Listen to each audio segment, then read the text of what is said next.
কট খেয়েছে। এই যে বক্তা দেখেন আমির হামজা সাহেব কট খেয়েছে। এখন প্রশ্ন হলো কেমন কট? এটা কি ওই যে ছেলে মেয়ে পার্কের চিপায় চাপায় ব্যাটারিগুলির কট? না। এবং উনি যে কট খেয়েছে এটা আমি বলি নাই। কে বলেছে দেখেন, একজন মুসলমানই বলেছে। নামটা দেখতে পাচ্ছেন, তরিকুল ইসলাম। কট খেয়েছে। শুধু কি তাই, আপনারা আরও দেখতে পাচ্ছেন অনেকগুলো কমেন্ট।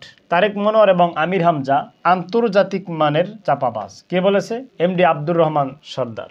এরপরে আরেকজন কমেন্ট করেছে, জাত আওয়ামী, সকল আওয়ামী লীগের পতন হোক। এই আমির হামজা কট খেয়েছে। একটা সময় ছিল আমির হামজা সাহেব পীর সাহেব চরমনাই এবং শায়েখে চরমনাইকে উল্লেখ করে বলতো এরা আওয়ামী লীগের দালাল, এরা ভারতের এজেন্ট, রয়ের দালাল, এই ধরনের কথা এনার একসময় মাঠে ময়দানে বলতো। কয়েকদিন আগেও চরমনাইর নায়েবে আমিরকে তারা সহ্যই করতে পারতো না। এমনকি 5ই আগস্ট সর্বপ্রথম কারফিউ ভঙ্গ করেছে শায়েখে চরমনাই, এ কথাটাও তারা মানতে নারাজ। তারা একচ্ছত্রভাবে আওয়ামী লীগ হটানোর ক্রেডিট নিতে চায়।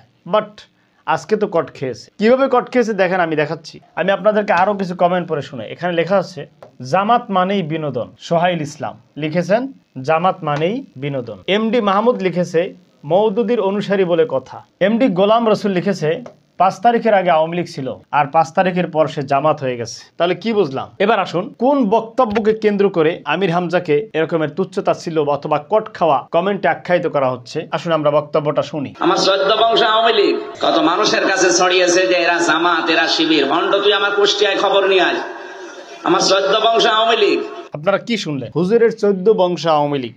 হুজুরের 14 বংশ যদি আওয়ামী লীগ হয়, তাহলে হুজুর আপনি কিভাবে দেশে থাকেন বলেন? আপনি কিভাবে দেশে থাকবেন? এজন্য কথা বলার আগে ভাবতে হবে। এখন ডিজিটাল যুগ, প্রত্যেকটা কথা রেকর্ড হয়। আল্লাহ তাআলার দরবারে তো রেকর্ড হয়ই, প্রত্যেকটা কথা এখন ক্যামেরায় রেকর্ড হয়। যে হুজুর নিজেকে এখন আওয়ামী লীগের, এই যে আওয়ামী লীগের আত্মীয় অথবা 14 গোষ্ঠী ওনার আওয়ামী লীগ বলে দাবি করে, তাহলে এখন দেশে থাকা ওনার জন্য কি জায়েজ? আবার 5 তারিখের পর ওনারাই স্বাধীনভাবে মাহফিল করতেছে কিভাবে? আবার ওনারাই পীর সাহেব চরমনাইকে বলে পীর সাহেব চরমনাই আওয়ামী লীগের দালাল। অথচ চরমনাই ইসলাম আন্দোলন বাংলাদেশ তারা কখনো জামাত ইসলামের মতো আওয়ামী লীগের সাথে অথবা বিএনপির সাথে জোটবদ্ধ হয়ে নির্বাচন করে নাই। আমি বলতে চাই এটাই, ভাই আপনি ইসলামী দল করেন পিঠ বাঁচানোর জন্য, তখনকার সময় আপনি আওয়ামী লীগের পক্ষে কথা বলেছেন, ভালো। এখন আওয়ামী লীগ যেভাবেই হোক পচা শামুকে পা কাটছে, মানে বিদায় নিছে। সামান্য ছোট্ট একটা বিষয়ে আওয়ামী লীগের পতন হওয়ার কথা ছিল না, শুধুমাত্র অহংকারের কারণে তার পতন হয়েছে। এখন আপনারাও যদি ক্ষমতায় যাওয়ার আগে, ক্ষমতা পাওয়ার আগে যাকে তাকে আওয়ামী লীগের ট্যাগ লাগাইয়ে দেন, দালাল লাগাইয়ে দেন, তাহলে আপনারা কি ক্ষমতায় থাকতে পারবেন? ক্ষমতায় কিন্তু আপনারাও ছিলেন। স্মরণ করেন 1996, 2001, 2005 সেই কথাগুলো স্মরণ করেন। এজন্য আমার অনুরোধ থাকবে সমস্ত বক্তাদের, আপনি যে দলেরই হন না কেন, কথা বলার সময় অবশ্যই ভারসাম্য রাখবেন, ব্যালেন্স রাখবেন, তাহলে করে ভবিষ্যতে আর বিপদ হবে না। এখন মানুষগুলো যে কমেন্টগুলো করতেছে, এই মানুষগুলো সবাই আপনাকে ভালোবাসতো এক সময়। এখন মানুষের কমেন্টগুলো দেখেন। আল্লাহ তাআলা আমাদের সহিবুঝ দান করুন, আমিন।